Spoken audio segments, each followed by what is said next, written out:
नमस्कार दोस्तों, Neeraj Gupta online classes में आप सभी का स्वागत है। आज हम भारत के संवैधानिक विकास पर बात करेंगे। तो आइए शुरू करते हैं। भारत का संवैधानिक विकास। भारत का संवैधानिक विकास।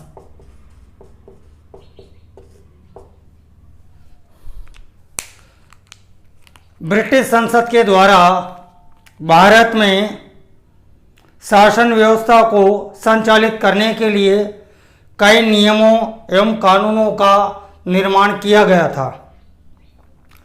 इन नियमों एवं कानूनों का निर्माण ब्रिटेन में ब्रिटिश संसद के द्वारा किया गया था। इन कानूनों के निर्माण में भारतीय नागरिकों की किसी भी प्रकार की कोई भूमिका नहीं थी। तो हम ये कह सकते हैं कि यह एक तरह से भारतीयों पर थोपा गया संविधान था। भारत के संवैधानिक विकास को हम दो भागों में विभक्त कर सकते हैं। 1773 से 1857 तक।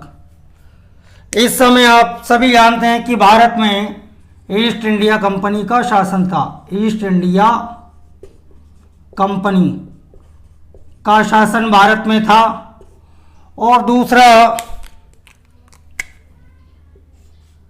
1858 से और 1947 तक।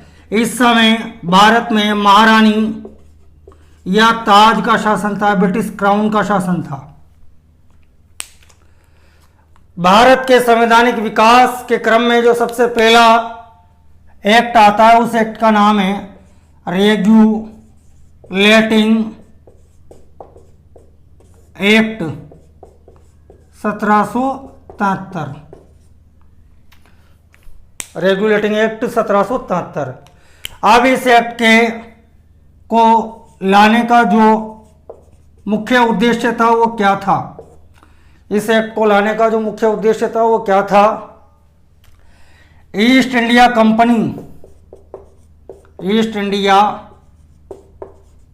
कंपनी के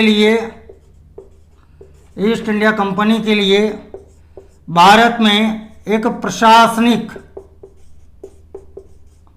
व्यवस्था का निर्माण करना।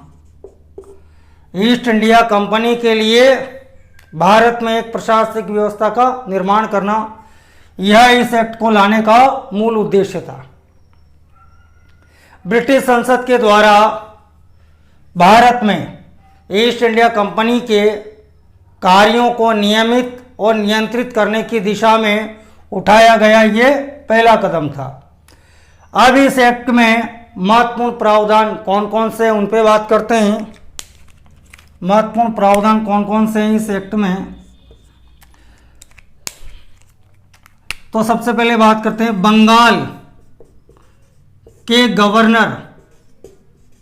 बंगाल के गवर्नर का पदनाम चेंज करते हुए गवर्नर जनरल कर दिया गया। इस समय बंगाल का गवर्नर कौन था? Warren Hastings.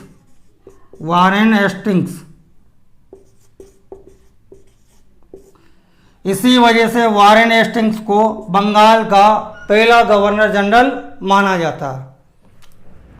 और गवर्नर जनरल की मदद के लिए 4 सदस्यों की एक परिषद बना दी गई, जिसे गवर्नर जनरल की परिषद कहा गया।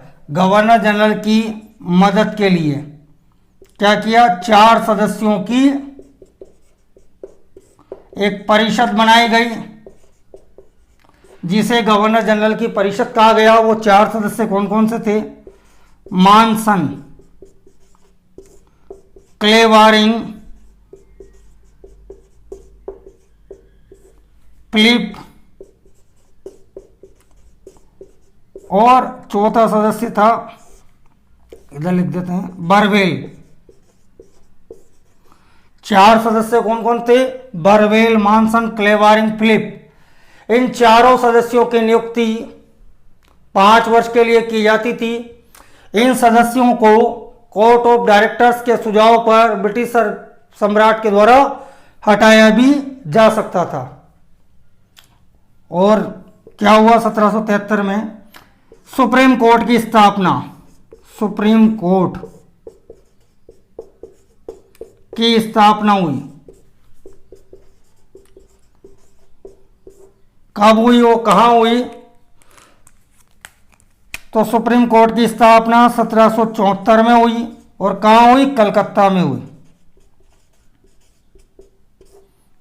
इस सुप्रीम कोर्ट में कुल कितने न्यायाधीश होने थे? कुल 4 न्यायाधीश होने थे। कुल कितने न्यायाधीश होने थे? 4 न्यायाधीश। इन 4 में से एक मुख्य व 3 अन्य न्यायाधीश होने थे। 3 अन्य न्यायाधीश होने थे। कलकत्ता के सुप्रीम कोर्ट का प्रथम मुख्य न्यायाधीश कौन था? Elijah Impey. एलिजाह इम्पे इस कलकत्ता के सुप्रीम कोर्ट के प्रथम मुख्य न्यायाधीश थे। और क्या हुआ? प्रांतों के एकीकरण की शुरुआत हुई। प्रांतों के एकीकरण की शुरुआत। प्रांतों के एकीकरण की शुरुआत हुई। मद्रास और बंबई के प्रांतों के कई मामलों को बंगाल प्रांत के अधीन कर दिया गया। तो रेगुलेटिंग एक्ट में क्या क्या महत्वपूर्ण प्रावधान थे? उद्देश्य क्या था इस एक्ट को लाने का? ईस्ट इंडिया कंपनी के लिए एक प्रशासनिक व्यवस्था का निर्माण करना। ईस्ट इंडिया कंपनी के लिए एक प्रशासनिक व्यवस्था का निर्माण करना। महत्वपूर्ण प्रावधान कौन कौन से थे? बंगाल के गवर्नर का पदनाम चेंज करते हुए गवर्नर जनरल कर दिया गया। इस समय बंगाल का गवर्नर कौन था? Warren Hastings. इस वजह से वारेन हेस्टिंग्स को बंगाल का पहला गवर्नर जनरल माना जाता है। इस गवर्नर जनरल की मदद के लिए 4 सदस्यों की एक परिषद बनाई गई, जिसे गवर्नर जनरल की परिषद कहा गया। इन 4 सदस्यों के नाम क्या क्या हैं? बरवेल, मानसन, क्लेवारिंग, फिलिप। इस एक्ट के तहत सुप्रीम कोर्ट की स्थापना की गई। कहाँ पे की गई? कलकत्ता में। कब की गई? 1774 में। सुप्रीम कोर्ट में कुल कितने न्यायाधीश होने थे? 4, एक मुख्य व 3 अन्य। सुप्रीम कोर्ट के प्रथम मुख्य न्यायाधीश कौन थे? एलिजाह इम्फे। और क्या हुआ? प्रांतों के एकीकरण की शुरुआत। तो ये हमने बात की रेगुलेटिंग एक्ट पर। अब इसके बाद हम आगे बात करेंगे Pitt's India act. Pitt's India act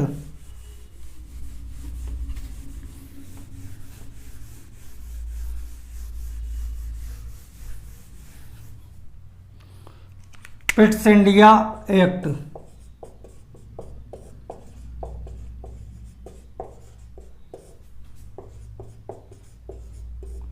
1784। अब पिट्स इंडिया एक्ट के महत्वपूर्ण प्रावधान क्या क्या थे? पिट्स इंडिया एक्ट के महत्वपूर्ण प्रावधान: लॉर्ड नॉर्थ तथा पाक्स की मिली जुली सरकार का क्या हुआ? त्याग पत्र देना पड़ा इसको। ये पहला भारतीय मामला था जिस पर ब्रिटिश सरकार गिरी हो। हुआ क्या कि ईस्ट इंडिया कंपनी भारत में मराठों के साथ संघर्ष में फंसी हुई थी और कंपनी की आर्थिक स्थितियां काफी ज्यादा खराब हो रही थी। कंपनी ने ब्रिटिश सरकार से 10 लाख पाउंड का एक ऋण मांगा। उस समय लॉर्ड नॉर्थ तथा पाक्स की मिलीजुली सरकार ब्रिटेन में थी। इस सरकार के द्वारा ईस्ट इंडिया कंपनी के उस प्रपोजल को ब्रिटिश संसद से पारित करवाने का प्रयास किया गया, लेकिन उसी प्रयास में यह सरकार गिर गई। अर्थात इनके द्वारा जो बिल ब्रिटिश संसद में प्रस्तुत किया गया वो बिल पारित नहीं हुआ। परिणाम स्वरूप इस सरकार को त्यागपत्र देना पड़ा और यह पहला भारतीय मामला था जिस पर ब्रिटिश सरकार गिरी हो। इस बात को भी आप ध्यान रखें। इसके अलावा द्वैध शासन की शुरुआत, द्वैध शासन की शुरुआत और ये 1858 तक चलेगी। पिट्स इंडिया एक्ट के तहत सर्वप्रथम द्वैध शासन की शुरुआत हुई। द्वैध शासन में आपको पहले भी बता चुका हूं कि शासन व्यवस्था को दो अलग अलग भागों में बांटा जाता है और दोनों तरह के शासन का संचालन अलग अलग तरह के व्यक्तियों के द्वारा किया जाता है। तो यहाँ पर जैसे board of control, board of control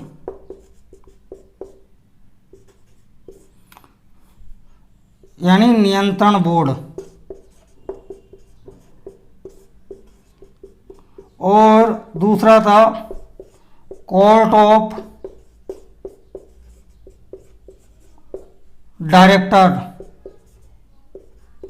directors यानी निदेशक मंडल, निदेशक मंडल। बोर्ड ऑफ कंट्रोल, इसके पास राजनीतिक मामले, सैन्य मामले और राजनीतिक मामले, सैन्य मामले और राजस्व से जुड़े हुए मामले थे, जबकि कोर्ट ऑफ डायरेक्टर्स ये व्यापारिक मामलों को देखता था, व्यापारिक मामले।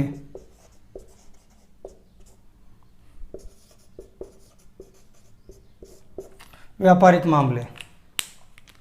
तो पिट्स इंडिया एक्ट के तहत क्या क्या हुआ? इस एक्ट का नाम, उस समय लॉर्ड पिट ब्रिटेन के प्रधानमंत्री थे, इस वजह से इस एक्ट का नाम पिट्स इंडिया एक्ट रखा गया। इस एक्ट के महत्वपूर्ण प्रावधान क्या क्या थे? लॉर्ड नॉर्थ तथा पार्क्स की सरकार को त्यागपत्र देना पड़ा, इसको ध्यान रखें आप, लॉर्ड नॉर्थ तथा पार्क्स की सरकार को त्यागपत्र देना पड़ा। द्वैध शासन की शुरुआत हुई और ये 1858 तक चलेगी। इसके अंतर्गत बोर्ड ऑफ कंट्रोल व कोर्ट ऑफ डायरेक्टर्स का गठन किया गया। बोर्ड ऑफ कंट्रोल ये जो था, ये राजनीतिक मामले, सैन्य मामले और राजस्व से जुड़े हुए मामलों को देखता था, जबकि कोर्ट ऑफ डायरेक्टर्स केवल व्यापारिक मामलों को देखता था। इसके बाद हम बात करते हैं charter act.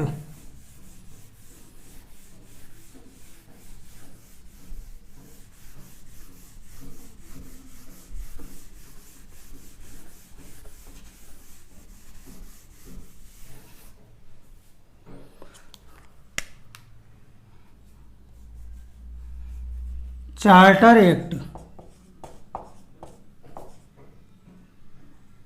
Charter act.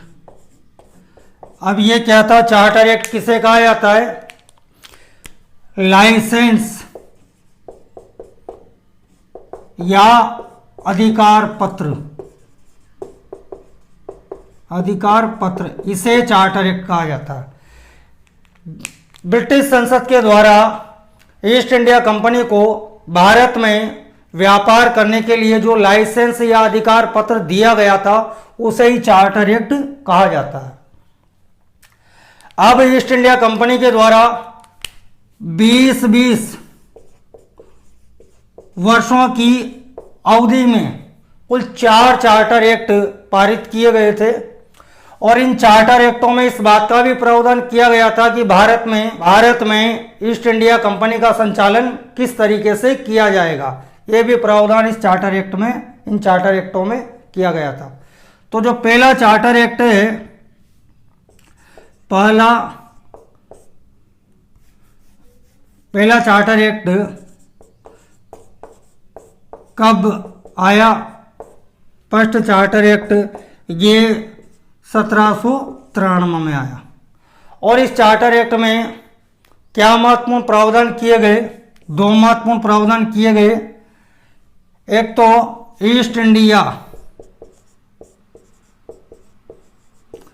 India company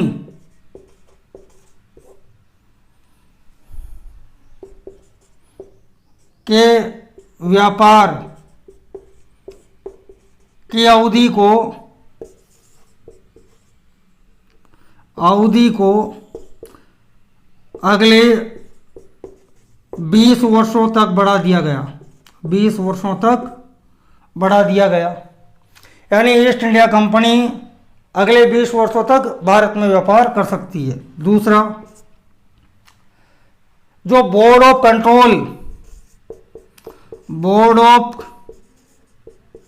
control के सदस्य हैं, इनका वेतन भारतीय राजकोष से दिया जाएगा।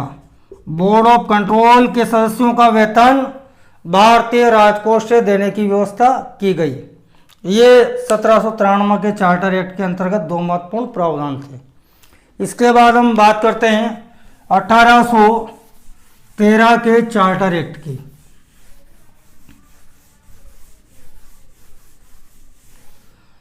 1813 का चार्टर एक्ट, ये सेकंड चार्टर एक्ट था। इसके अंतर्गत क्या हुआ, कौन कौन से महत्वपूर्ण प्रावधान थे?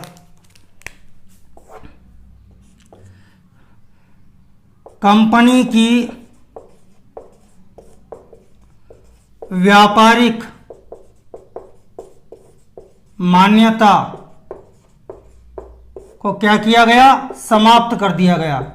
यानी ईस्ट इंडिया कंपनी की जो व्यापारिक मान्यता थी उसे समाप्त कर दिया गया। केवल चीन के साथ व्यापार व चाय के व्यापार,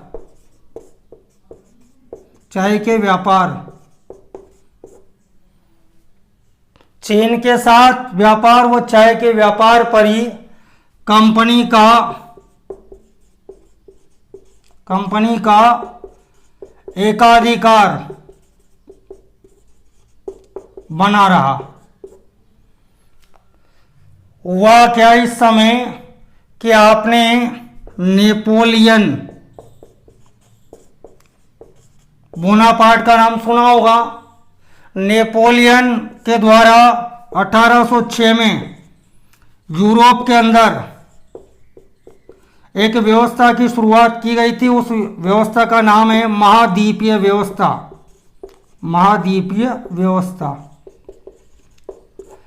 इस महाद्वीपीय व्यवस्था में के अंतर्गत नेपोलियन यूरोप के अंदर ईस्ट इंडिया कंपनी के व्यापार वाणिज्य को तहस नहस करना चाहता था। यानी इंग्लैंड के व्यापार वाणिज्य को नुकसान पहुंचाने हेतु नेपोलियन के द्वारा एक महाद्वीपीय व्यवस्था की शुरुआत की गई थी। इंग्लैंड को इस महाद्वीपीय व्यवस्था के चलते यूरोप में काफी नुकसान उठाना पड़ रहा था।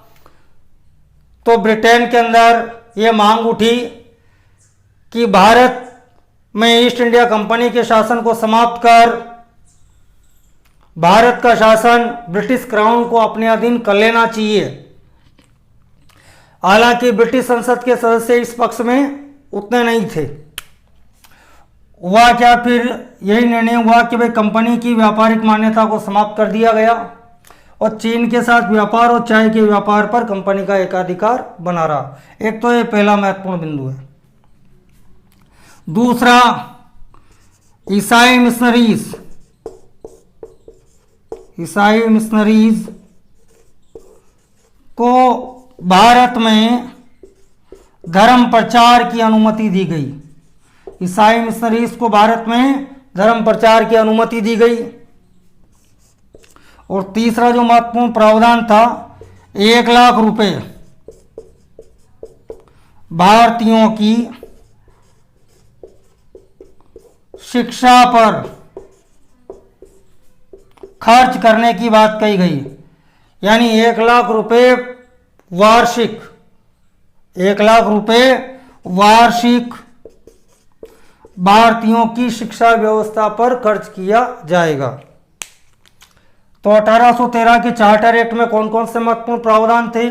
कंपनी की व्यापारिक मान्यता को समाप्त कर दिया गया। केवल चीन के साथ व्यापार व चाय के व्यापार पर ही कंपनी का एकाधिकार बना रहा। दूसरी बात, ईसाई मिशनरीज को भारत में धर्म प्रचार की अनुमति दी गई।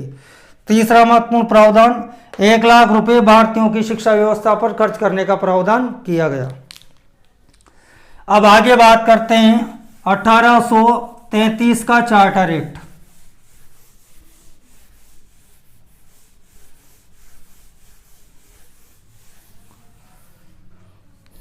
1833 का चार्टर एक्ट।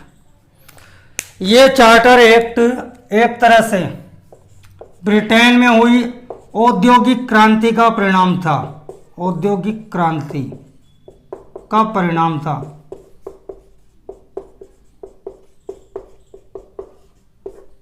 इस समय ब्रिटेन में औद्योगिक क्रांति अपनी चरम सीमा पर थी। उत्पादन काफी ज्यादा बढ़ चुका था और उत्पादित माल के लिए एक बाजार की आवश्यकता थी और वो बाजार भारत था। तो ब्रिटिश संसद में वापस वही मांग उठी कि ब्रिटिश सम्राट को भारत से ईस्ट इंडिया कंपनी के शासन को समाप्त कर शासन को अपने हाथ में ले लेना चाहिए, लेकिन यह बात नहीं मानी गई। और यहां पे क्या हुआ, ईस्ट इंडिया कंपनी की व्यापारिक मान्यता को पूर्ण रूप से समाप्त कर दिया गया। पूर्ण रूप से समाप्त कर दिया गया। 1813 में अभी अपन ने बात की है कि चीन के साथ व्यापार व चाय के व्यापार पर कंपनी का एकाधिकार बना हुआ था, लेकिन 1833 के चार्टर एक्ट के अंतर्गत ईस्ट इंडिया कंपनी की जो व्यापारिक मान्यता थी, ईस्ट इंडिया कंपनी की व्यापारिक मान्यता को पूर्ण रूप से समाप्त कर दिया गया। पहला प्रावधान तो ये था। दूसरा महत्वपूर्ण प्रावधान, भारतीय प्रशासन का केंद्रीयकरण किया गया। केंद्रीयकरण अर्थात जो बंगाल का गवर्नर जनरल था, बंगाल का गवर्नर जनरल, इसे अब भारत का गवर्नर जनरल बना दिया गया। भारत का गवर्नर जनरल बना दिया गया।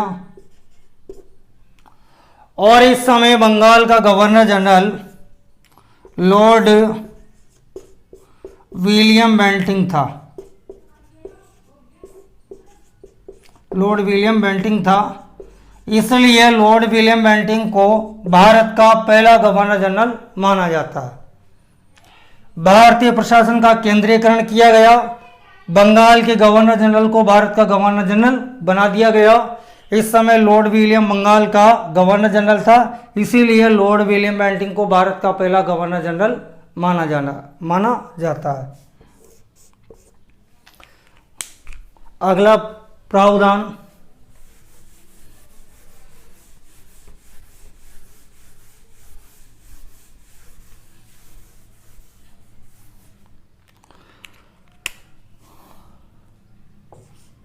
तीसरा, विधि आयोग का गठन। विधि आयोग का गठन किया गया। क्यों किया गया? कानूनों को संहिताबद्ध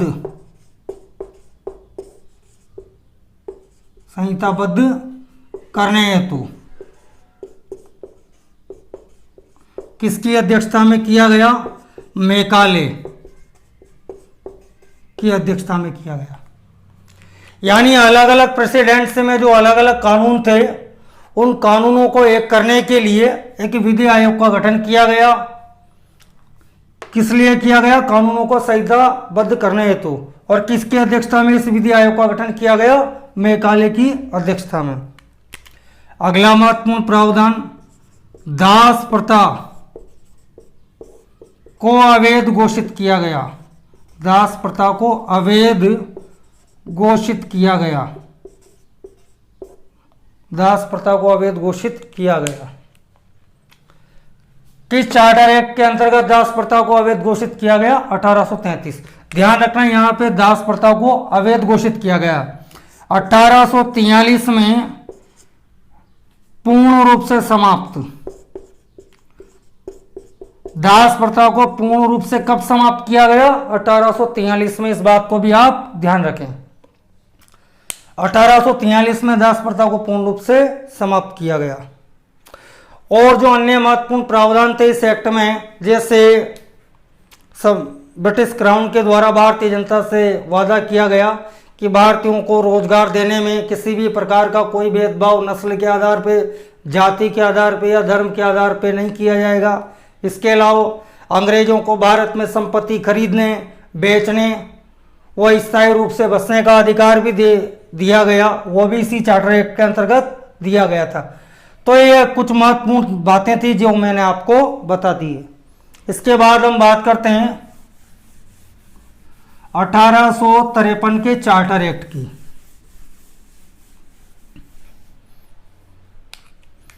1853 का चार्टर एक्ट। अब इस चार्टर एक्ट में क्या बात थी? ब्रिटिश सरकार ईस्ट इंडिया